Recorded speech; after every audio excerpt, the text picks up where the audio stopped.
Maybe you could just speak to how you've been rolling out AI, whether that's bottoms up or tops down. For me, I think one of the first things is a lot of people view AI as a tool. I think it's so much more. I think it has to be two things. Number one, it has to be part of a culture. And number two, it's a fluency. It's a capability that your organization has to build. What's a common failure mode here when there's so much data? The more polluted your data, the harder it is to really understand how much you can trust it. And especially with the advent of AI, putting a lot of information in the system. Did it get it right? And so I think there's a lot more pollution that we're seeing. Can you just give people kind of the appetizer here of what RapidSOS is and who it serves? We're the leading public safety AI company out there, and we're operating the world's largest public safety data platform. The more quickly we can get data and information from the source of where it's happening onto the screen of our 911 operators and then ultimately the first responders, the better outcomes we have in saving lives and making a difference in this world. And so literally our technology is saving lives every day. Is this thing on? Yesterday's price is not today's price.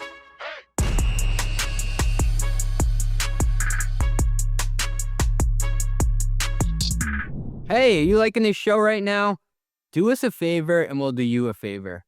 Share a link to the show on Apple or Spotify with your team at work. Drop it in a Slack, or God bless you if you have to use Teams, throw it in there too. But send a picture of you dropping the link in to ben@mostlymetrics.com. That is ben@mostlymetrics.com. Our creative dictator will hook you up with some Run the Numbers swag. Welcome back to Run the Numbers, the show where I interview the world's top CFOs and finance leaders. Today, I'm talking to my friend Richard Haram, the VP of Finance at RapidSOS. I met Richard back at Abacum's annual conference this year, and we hit it off. And let me tell you, me and Richard, big FP&A guys, big ampersand guys.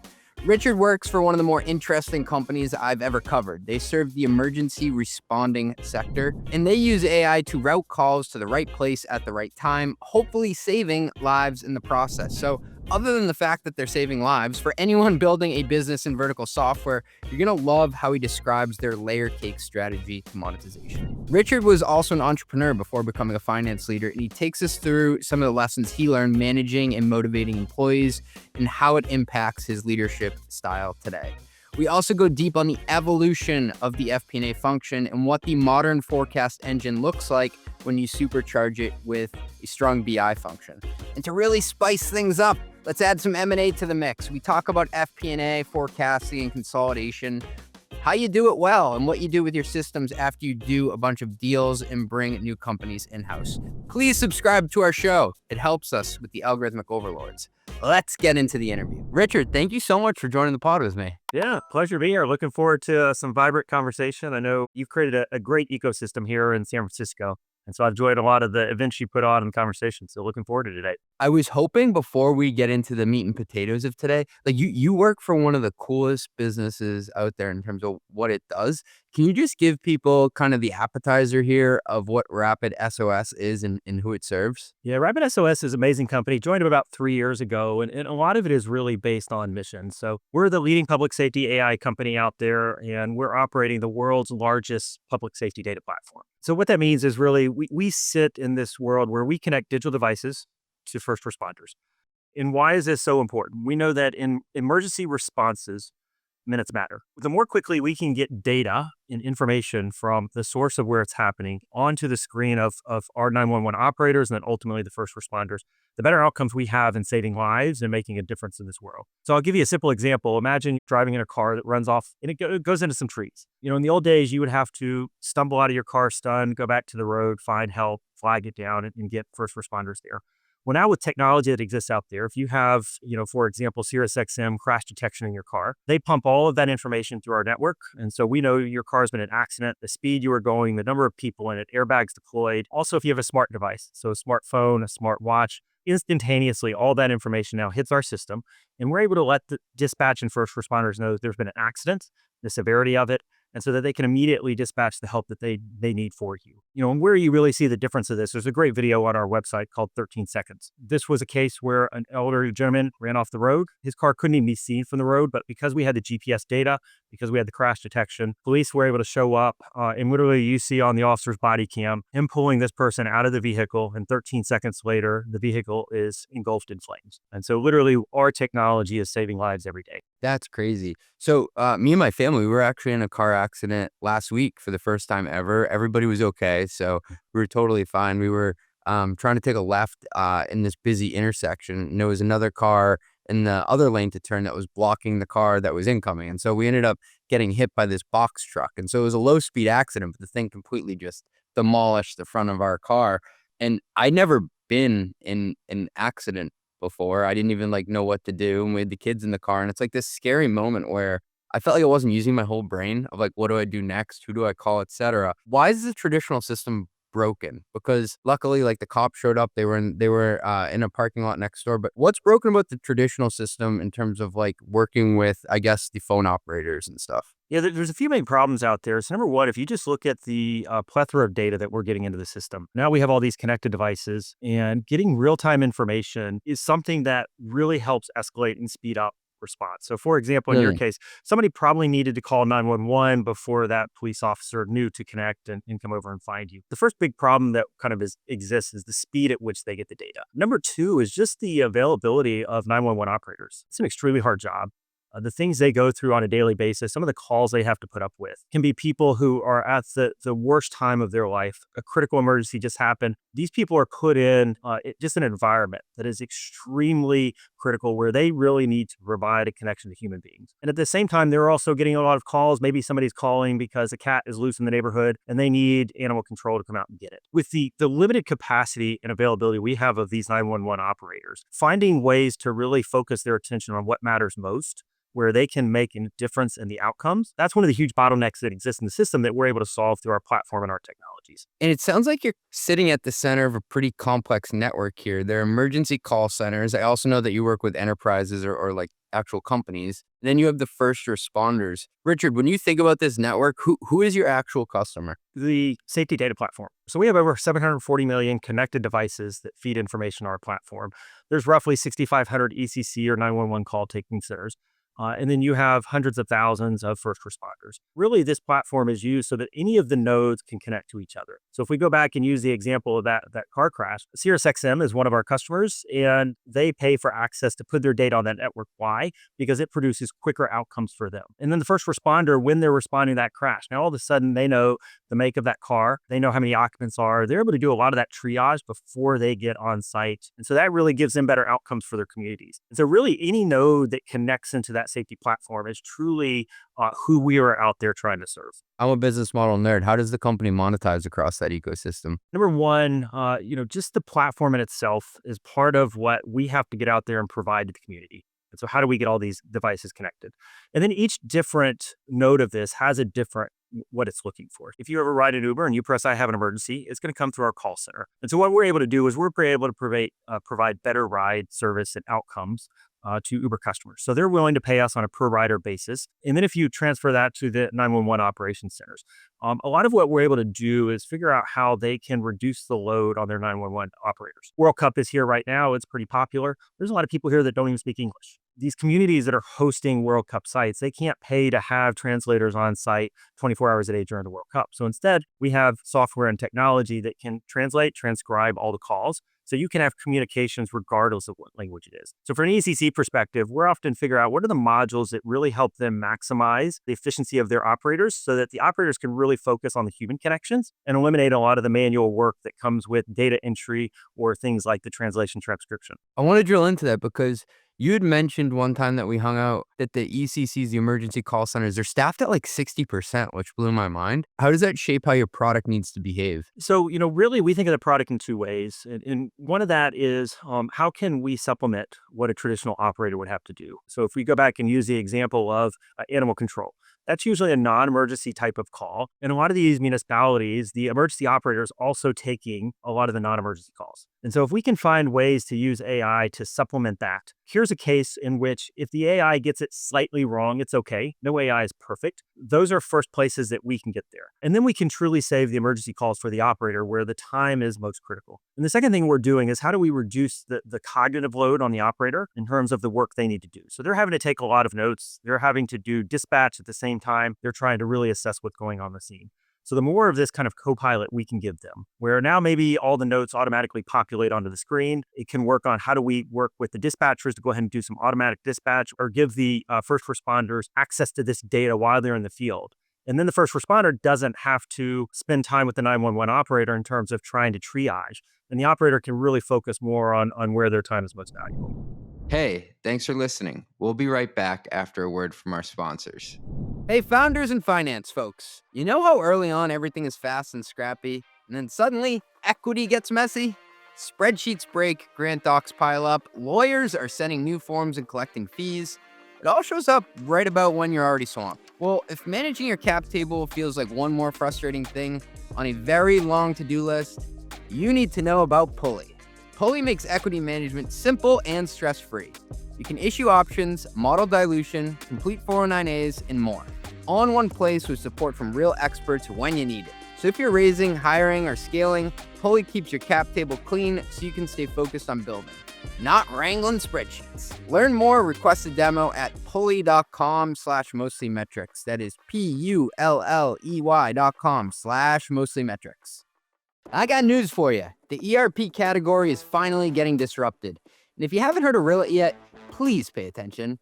It's the AI native ERP built specifically to replace NetSuite, and it's already won over hundreds of finance teams. Their mission is to make the zero-day close a reality, and they're actually doing it. We're talking teams closing the books at 1:35 p.m. on the first day of the month. Companies like Windsurf, Mercor, and hundreds of others run their entire finance stack on Rillet. Revenue recognition, close management, multi-entity, native Stripe and Salesforce integrations. Woo!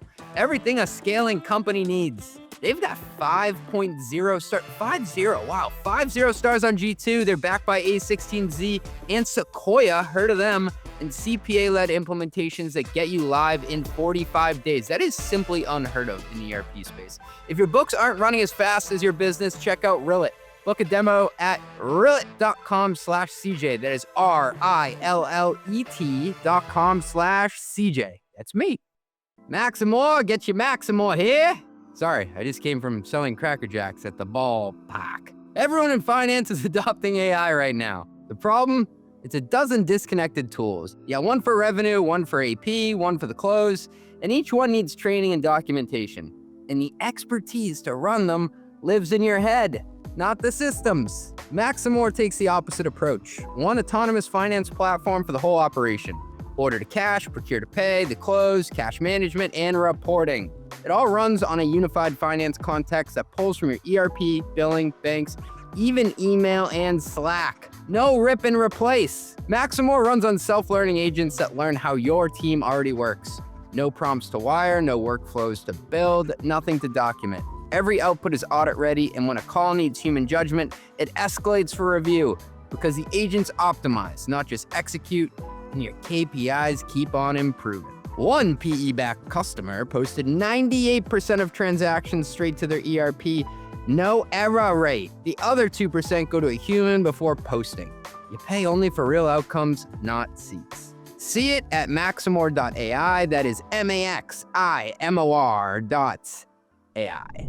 Just listening to you and reflecting on it real time, it actually feels like too much information during an emergency. That's a real problem. It can be. I think this is where everybody in the emergency response system who's really working on this problem of how do we automate information to get in the hands of these dispatchers and first responders really have to think about this. So, if you look back into the car example, we know in connected cars, we can tell whether your glove compartment's open or not. However, we know if we're dispatching an emergency, that's not something that we really need to know. The whole ecosystem's focused on this problem. Like, what are the things that we really need to pay attention to? And honestly, it changes by the emergency. In your case, luckily, nobody in your family was hurt. But if it's a low-speed fender bender, the dispatcher is going to need different information than if this is a high-speed crash. How do we supplement AI with all of this data to really surface the insights that are needed? And this is where kind of the co-pilot really comes in. It can listen into the call, it can understand the context of what's happening, So let's say there's a car that's run into a lake and the person is going to have to break the window. The AI can recognize this. It can go ahead and look up in the instruction manual from the manufacturer exactly what to do, surface that information so that the 911 operator can focus just on that. Having that AI in the product is really what allows us to consolidate all that data to the most important information. Bear with me as I attempt to stick the landing here, but I do feel that what you're doing for 911 operators is in many ways what FP&A team, something we're both passionate about, should be doing for executives in terms of surfacing the right information at the right time. If you look at just what's happened across RapidSOS, the number of data points that we have that are coming into the availability of data into the finance team. Before it was maybe a lot of the Salesforce data, and then you get a little bit of data from maybe the PDE team on their Jira tickets and things like that. Now we have connected devices, and we can pull all the analytics from that help us understand decision making, where we need to make a better product. You start looking at the CS teams, everything they're out there working with the customer on in the field. They have AI on all their calls now, so all these calls are recorded. The amount of analytics we're getting from that to really understand what the true problems our customers are having that we're trying to solve. You start looking at Zendesk and all of the now AI tickets that are being handled there, where before you had a human relating some of this stuff back to you, now you don't. It's all in tickets with tons of data. We're just getting a plethora of data that's coming into the finance team. And that is one of the challenges we have. What data is it that really matters, that is producing the signal, and what is the noise? 5 years ago, I felt like I was just dealing with financial data and sales data. I was in the CRM, I was in the HRIS, I had the financial data. There wasn't as much product data, but everything that you're rattling off now, the majority of that is actually stuff that's upstream from the P&L. We get all that. And for us, really, what is the signal through the noise? It's not becoming about how do you create a dashboard that just shows numbers. It's about how do you really sort through all of the different data coming in to really understand, especially at the time of need that the division is currently at, what is most important to them in that situation. As companies evolve and grow, the needs of data are different at each inflection point. And so then being able to come back and say, okay, now I have this abundant data.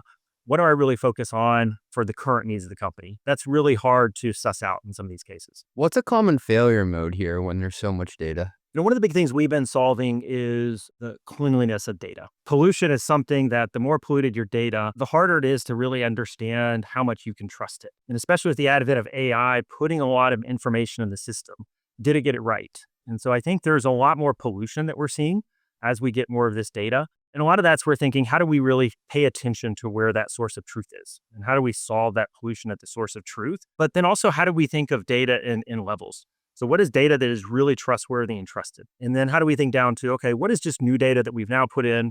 We really have to work through it, understand what it means, what it tells us, how trustworthy it is. Let's not just jump in and see a new data stream and assume it's all right. Let's really get in and analyze it, understand it, because there probably are things that we have to work through to refine it to make it where it really gives the intelligence that our model needs. It sounds like your company's been on quite the data journey here. We're a data product, and that's really what the power of our network is. How do we pull all this data into one place to better inform these decisions? It's the same thing with our company. As we scale, really we have our three different platforms. We focus on our large enterprise customers, our 911 operations centers, and our first responders. Each one of them produce a unique set of data. And whether it's the go-to-market motion, whether it's the product we're building, down to how we're supporting and engaging our users, we have to really understand also how those are all interconnected. So, if you look at a typical enterprise model, a lot of what our enterprise customers like is that we're connected in basically 99% of the ECCs across the United States. So if we make a decision on our ECC platform to maybe try to monetize a feature, but it decreases the number of people on the platform, now our enterprise customers don't have as much value.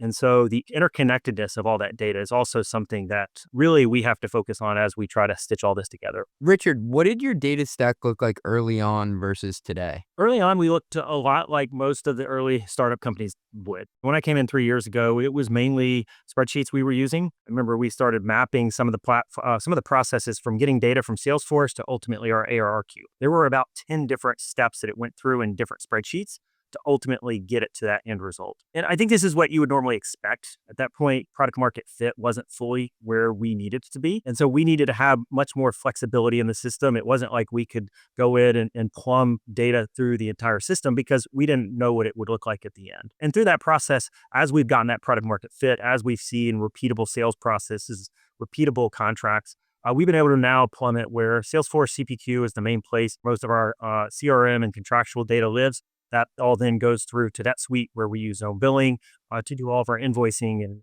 revenue recognition. And then ultimately, we pump all that information through to Abacum, which is our visualization layer for that. We're big fans of Abacum. Do you wish that you built this BI layer sooner? That's a good question. I think there are two sides to this. So the first thing is right now we're at a point at the company where everybody is demanding better intelligence. And I think that's how we know we definitely are a little too late. But from the other side of this, we probably couldn't have been earlier in this. And there's true reasons that waiting has probably been beneficial to us. Number one, in any high growth company, you have limited capital. Most of our capital went to how do we go to market motion and how do we build a better product? And so for us, investing that capital into a BI function in the earlier days probably wasn't there. But number two, we didn't really have the right system set up. And so your BI tool is only as good as the data that you put into it. And so if you look at it, really focus on how do we get Salesforce set up? How do we make sure all of our systems and processes in there are collecting this clean data? That for us was really the focus over the last few years. And so across the entire enterprise tech stack, that's really been our focus, is ensuring that we have the systems implemented right and producing the right amount of data. And so then from that, we can now then pull it into a larger BI ecosystem. Whereas if we had started there, we probably would have had a lot of other problems that we weren't able to then properly implement it. We often talk about on the podcast the different steps of like going through this analytics escalator to get to a point where you're making decisions. Did you start off by creating some dashboards and feeling pretty good about that, and then decided, hey, there's another level we can take this through? Like, what was the maturity curve? Some of the problems I've had in the past is actually starting at the end, which is the dashboards. Really, dashboards are the last step in the process. Where I start is understanding why we need the dashboard. Really, what are the decisions that you have to start with? And so for me, it's taken it through kind of a little bit of a framework. So what are the questions we need to ask first? So why are we even setting up this dashboard? And odds are, if you go ask 5 different groups within your company, they all have a different view of it, a different definition. For example, ARR, everybody can define that a different way. And so then once we really get to the questions, it's what are the processes that are going to produce repeatable data? So a dashboard is only as good as the data underlying. And so how do we really focus on the integrity of what that data is? And so understanding our processes and how data moves through the system is really critical to do that. Then you move through the data collection, which I think is sometimes the hardest part, producing that clean data on a regular basis. For example, if you look at sales pipeline, we had an instance the other day where a salesperson just accidentally put in 3 extra zeros. And all of a sudden our pipeline overnight, went from several million to a couple $100 million on just this one product. I'm like, oh, wow, we're really knocked this out of the park. When you're producing that plumbing on that data, how are you putting the right checks and balances then on that? Every day, somebody's having to monitor the dashboard for finance and really make sure it's right. And then I think what all that does is builds the trust. So really, how do you get the team to have the trust behind the dashboard? So I think if you do all of that stuff in the right order, then you're able to then produce the right dashboards and then monitor that dashboard. Is it actually producing the right decisions in the groups that you want it to produce? This is beautiful, and I'm just going to play it back for the benefit of listeners. So the framework is questions to processes to data collection to data quality to trust to insights, and then finally decisions. And listening to you go through this, I know you're using this framework, but I think what you're really doing is building a data culture. Yeah, that's probably the most important thing I think that a company can build inside of their team is how does everybody really focus around the integrity of the data and the culture of it and understanding the why of it. I don't think anybody says we want to put data inside the system that pollutes it. There's a lot of requirements. Collecting data has a cost.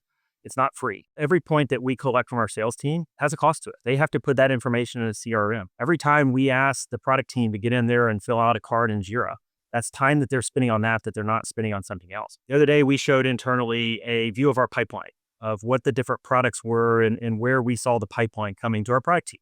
And one of the first comments I heard from somebody was, wow. And that was then really helping them connect to what products they were building to where we were actually having success in the field selling. And vice versa, it's good for the sales team to see, okay, here's what the products team pipeline looks like so that when you're out talking with the customers, you can really set the expectations of when we think these new features will be released. Collecting all the data has a cost to it, but there's a significant amount of value, and helping people connect those together and understanding how they play a role in that, I think is really critical to setting up a good ecosystem that really is about what you said, the data culture.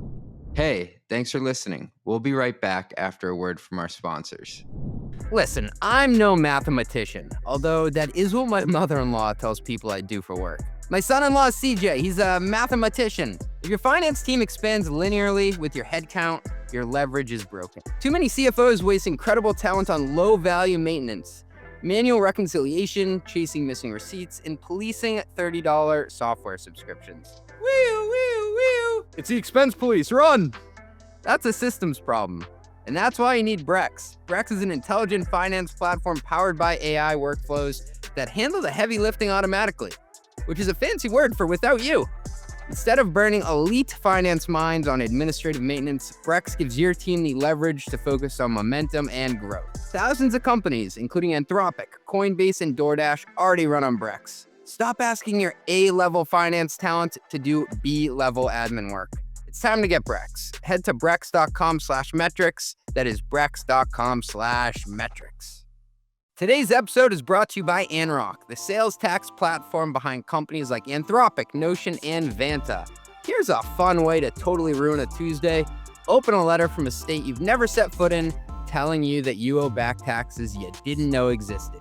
Happened to me, because the rules never stop moving. States are now racing to tax AI, digital ads, streaming, really anything new, and they're doing it faster than a spreadsheet can keep up. Anrok handles all of it. One platform that watches your exposure everywhere, automates compliance, and flags risk before it turns into that nasty gram. That's why thousands of finance leaders trust Anrok to stay ahead. Talk to an Anrok sales tax expert for a personalized exposure estimate at anrok.com/RTN. That is ANROK.com/RTN. Remember when pricing was simple? One product, one subscription, one invoice every month. Those days are over. The AI economy is changing how everything gets bought and sold. We're seeing usage-based pricing, hybrid contracts, and something called a credit. The finance systems built for vanilla subscriptions weren't designed for this. This isn't just a rev rec problem anymore, because outdated revenue architecture can kill a great pricing idea before it ever reaches the market. RightRev lets you recognize revenue in whatever shape it comes in. Whether you're launching consumption credits or testing entirely new commercial models, RightRev gives finance the flexibility to support whatever pricing model comes next. So product teams can keep on innovating and finance teams can keep pace. If you're architecting revenue for the AI economy, learn how RightRev can help. Visit rightrev.com/CJ. That's me. That's rightrev.com/CJ.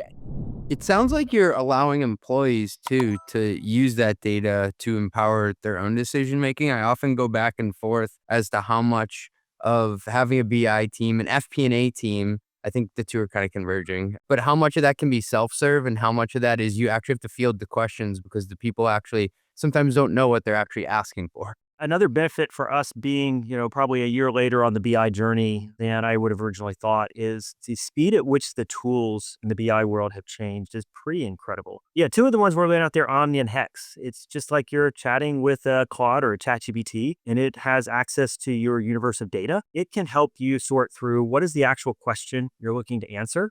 And then it can build the dashboards, the analytics, the insights for you real time. And so really what that's doing is it's helping the decentralization of the knowledge from being a team of BI experts or finance team people and really taking it to the hands of the end user. So if our COO wants to wake up tomorrow morning and maybe he says, I want to understand how our pipeline for our channel partners is impacting our close rates. He can just sit there, talk real time to an AI and get those answers for himself, build a BI dashboard for that, and send it out to his team so they have real-time visibility. And that's something that didn't exist before, and I think that's one of the great things about it. Finance, really our goal is to how do we empower people with the insights that can drive their decisions?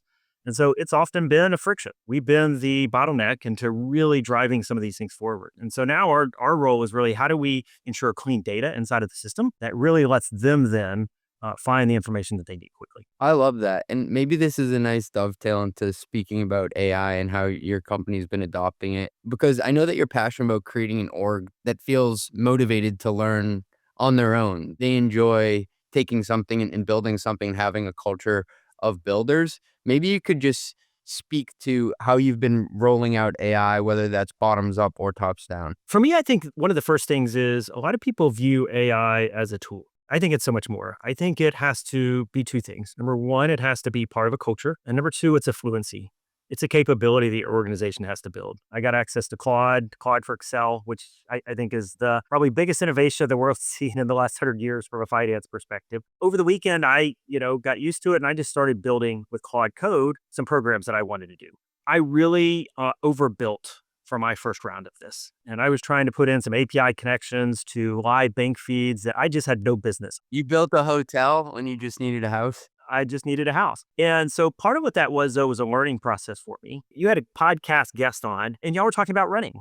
And I think you're a big runner yourself, right? Yeah. Me, who never runs, do you think I could come out and run a marathon with you right now? That would be difficult. But if I sit back and train and say, hey, let me go do my first mile and then work at that, learn some technique, get endurance in there, over time, I can go run the race with you. And so really the mistake I made when I was first starting my AI journey was I was trying to run that marathon with somebody before I even knew how to run my first mile. Really what I think the journey that everybody needs to go with AI is start where they're at. This is really a fluency and skill. People are afraid to build. We've seen this throughout RapidSOS, and I've seen this when I talk to other finance people. People are given Claude and they have no clue what to do. And so I think everybody has to be given a path to say, here's how you produce your skills. Another comparison I make to it is the MBA. 20 years ago, everybody, nights and weekends, you went and got your MBA. That is what helped you get to the next level of your career. And really AI is in the same place right now. Everybody has to understand this is no different than an MBA. It's a skill that you're going to have to build on. The second part of that is how businesses embrace this. You see two sets of companies. One set of company goes out and says, here's AI. We want you to use it for this specific use case. And we're going to track exactly what you're doing, how many tokens you're going to spend. And we're going to want immediate results. Then I think you have another set of companies, which are just, we don't care what you use it for. Go out there and explore. And I think AI is in such an early phase of adoption that the companies that are telling their teams, go figure out what you can use it for and just innovate and adopt. Think of yourself as an entrepreneur. And really the cost of this in the first 6 months needs to just be the same thing as investing R&D into product. That people have to figure out how they use it. And it's different for every team. Finance team uses AI different than a sales team does. And so I really think if you can build a culture where everybody thinks about this as an entrepreneur, they have experimentation, and they're also told, hey, you got to go build your skill set in this. I think you're going to have some pretty significant outcomes that'll drive the company forward. Well, something that you said that really stuck with me is you got to think about this as inspiration versus training. Yeah, 100%. For me, a lot of what I encourage people to actually do when they get AI is actually don't even build on work products. One of the problems we have in our accounts receivable department is how do we bring everything to a collection portal? So a lot of people were trying to build on that. I actually said, go build on something you enjoy. So one person actually used it for their fantasy football league. And so I'm going to create some type of software that I can get in here and do a better job of managing my rosters. There's another person who used it for their wedding. I think what happens when you do that is, number one, you get this kind of energy about it. And then all of a sudden it's not work, it's play. The other thing I tell everybody is you haven't really built anything until you share it with your friends. And so, this person who built this fantasy football league, going and showing that to his friends, all of a sudden it had real world consequences. What I'm building, people are like actually going to judge me on. And I think it's in a healthy way. When people start to really look at it as like, how do I become passionate about this? And they become good friends with it. And then it's not just this tool over here on the side. We're having a conversation this morning with how do you personify your AI? Is it a he, she, they, them? It's pretty interesting that when people start to get that type of relationship, I think they have so much more power with it. Is there a proficiency progression that you've observed going on? Going back to the example we were talking about running, you're at a much higher progression on this than I am. So I've laid out kind of 3 type of phases that I think everybody goes through in their journey with AI. And so the first one is really, how do you apply AI? And this is where I think most people traditionally use it. I'm going to take a spreadsheet and put this into Claude or Gemini or ChatGPT. I'm going to put an email in here. I'm going to have it search my drive. And really what it's doing from that is it's taking existing workflows you have and it's drafting documents or summarizing things. Then from there, it's, okay, now how do I take this and actually build something with this? So it could be taking a skill and say, I'm going to build a skill that will actually automate some of this workflow for me and actually do some of the things. And I'm doing this without having to have any engineering involvement in. Maybe I'm creating some type of app that I can get on. Then you really get to the third stage, which is how do you really agentify stuff this or automate? And so how are we actually having it perform the workflow for us? And so I think each one of these builds on each other. And I think you got to start at the beginning and master each level before you go to the next one. But I think that really then will take somebody through the progression of how they can master AI.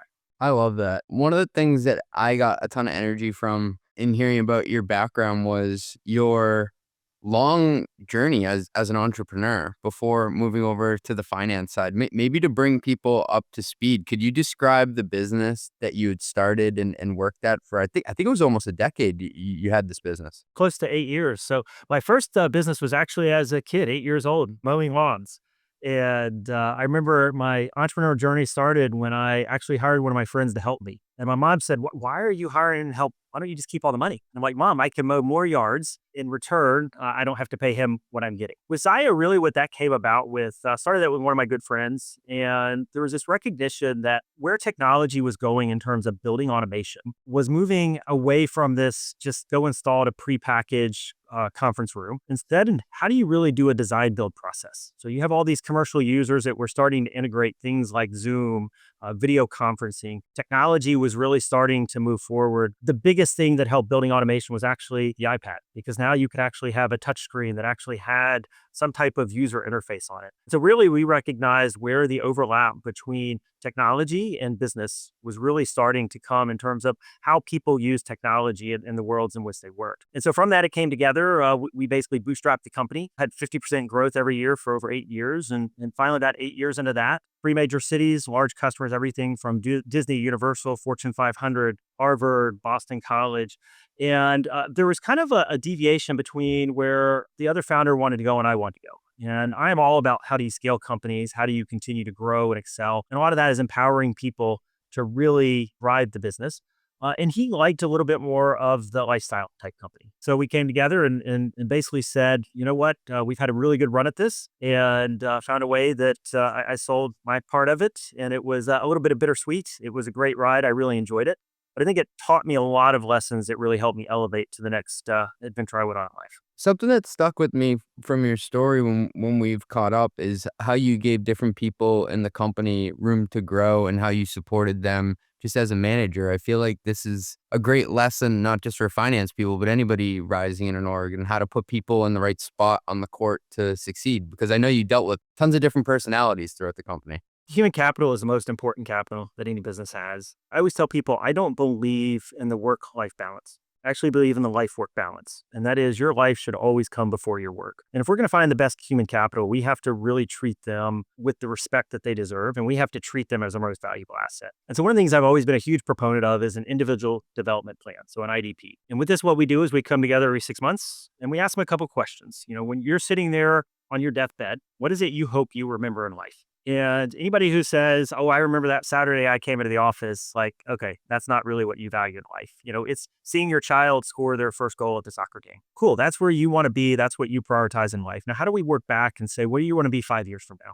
Where do you want to be in the next year? And from that, we then really help them get a plan of how they develop themselves professionally and personally. One of the things that to me is a critical part of that is recognizing that not everybody wants to be the next CEO, the next entrepreneur, the next boss. There are some people who actually just want to be the absolute best at the skill and craft that they have. There's a great book where they talked about the difference between superstars and rock stars and helping people understand, do they want to be a superstar who's somebody that rises through the chain, or do they want to be somebody who's a rock star who says, I want to master this expertise and I want to be the best at this in the world? And then how do you take what they really want to do and help them develop their career cycle? So, you know, one of the good examples I use, his name was Sean. He came in a technician. When you talked to him, you knew he was absolutely one of the best technicians out there that existed. Like, there was no doubt about it. And when he was talking about his career progression, he always, I want to go into management. I want to go into leadership, because that's what he thought he would do. And we always knew, like, this is not what you are best at. You're not going to enjoy this, but we gave him the chance at it. And so I remember the first time he came in, okay, we got some goals for him. We gave him some ability to come in and sit behind a desk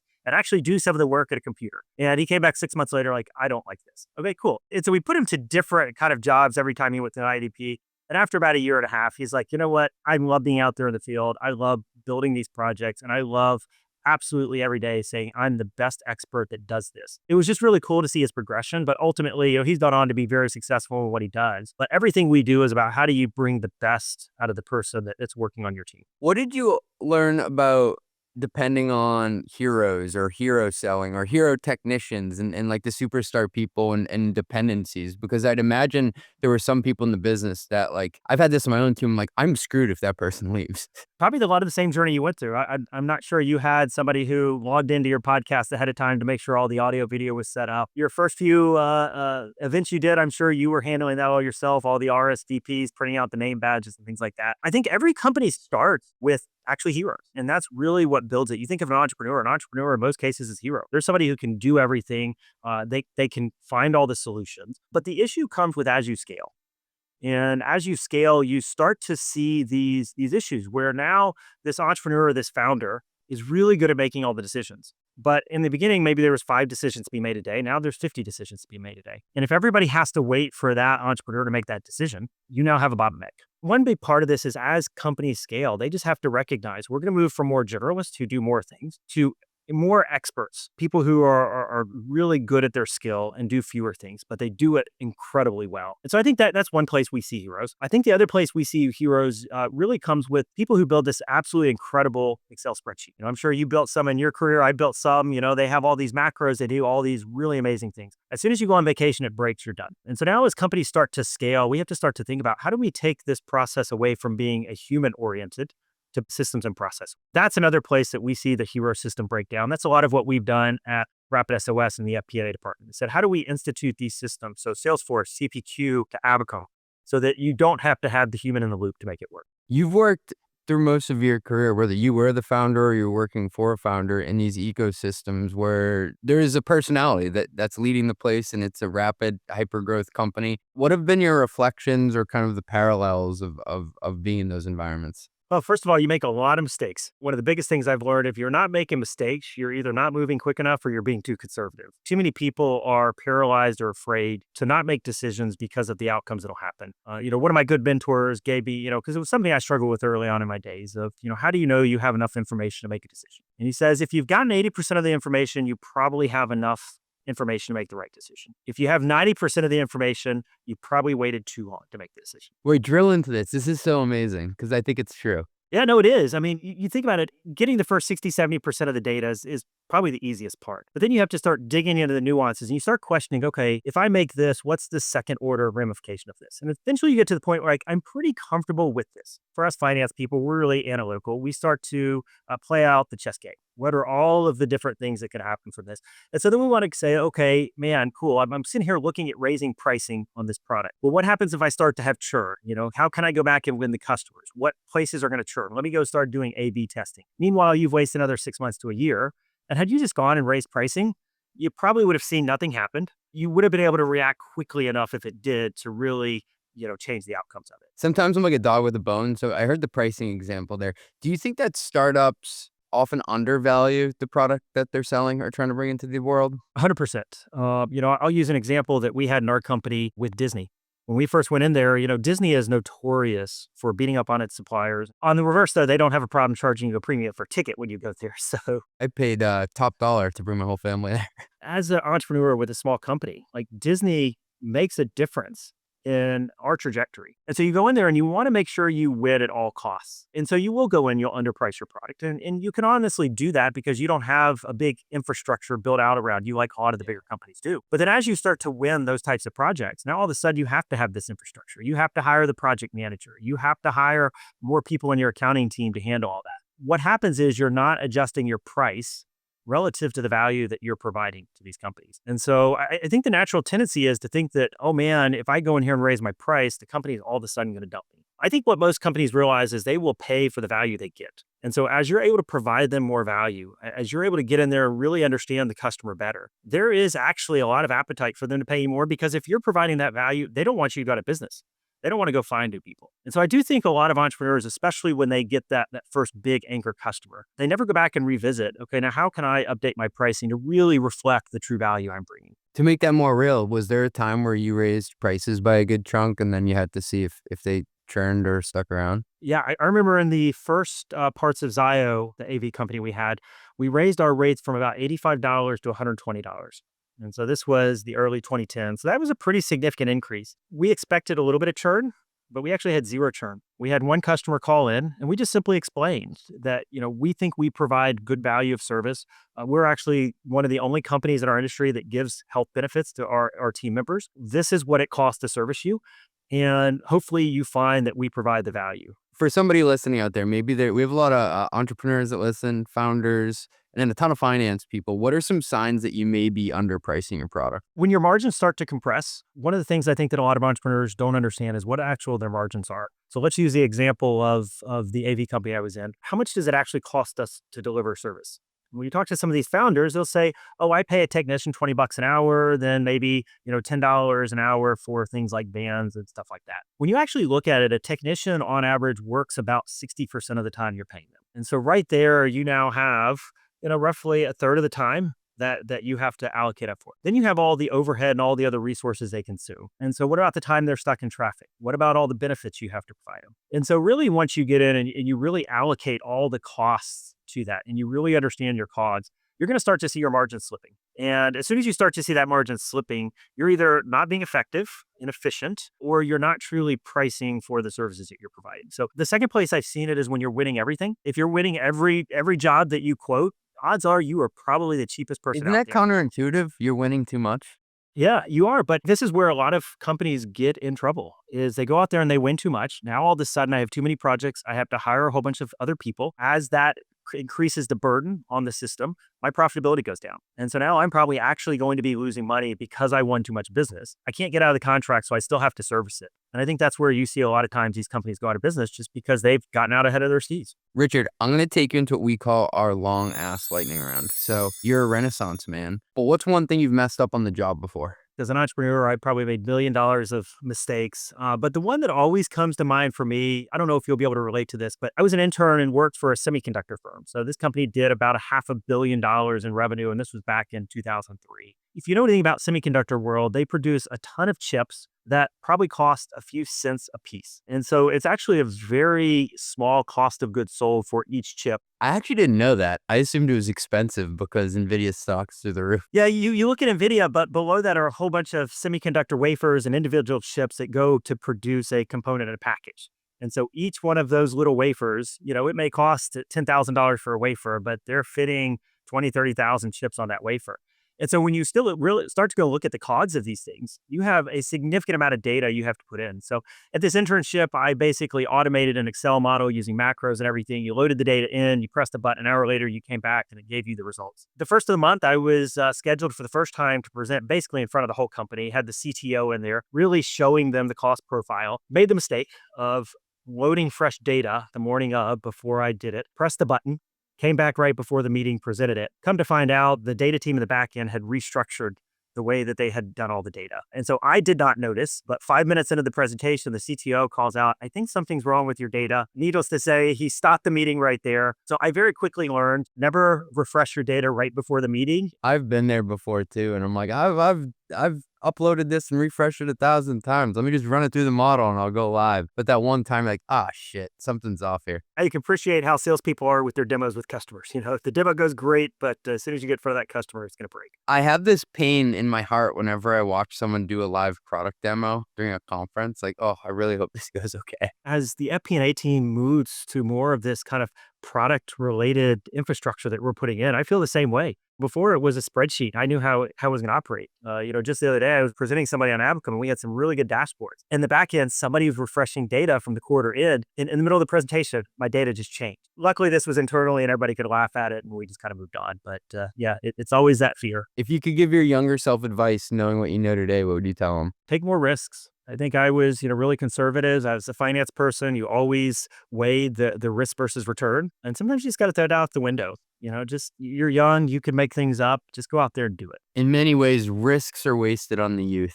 And sometimes I even ask myself, hey, even though we're older, is there any reason we shouldn't take just as much risk? So maybe I should be out there doing that now as well. Next one I got for you, more of a technical one. What tools does your team use today to get the job done? I'll give you the first answer, which is probably everybody saying Claude. Not only from a data analysis perspective, but especially as we've had so many acquisitions, there's just been gaps we've had in a lot of our systems and processes. We've been able to develop our own software.